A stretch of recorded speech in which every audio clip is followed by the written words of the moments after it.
আবোল তাবোল সুকুমার রায়। এক যে ছিল রাজা, থুরি। রাজা নয়, সে ডাইনি বুড়ি। তার যে ছিল ময়ূর, না না, ময়ূর কিসের, ছাগল ছানা। উঠোনে তার থাকতো পোতা, বাড়িই নেই, তার উঠোন কোথা।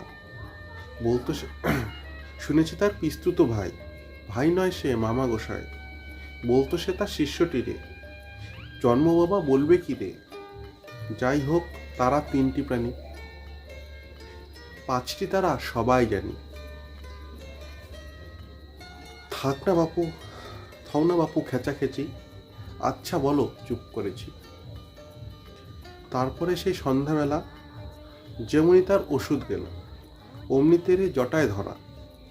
কোঠায় জটা, টাক যে ভরা। হোক না টেকো, হোক না বুড়ো, ধরবো ঠেসে টুটির চুরো। হোক বামন, হোক না মুচি, কাটবো তেরে কুচি কুচি। পিটবো তারে হাড়ে মাসে, দে দমাদম আড়ে পাশে। এখন বাছা পালাও কোথা, গল্প বলা সহজ কথা।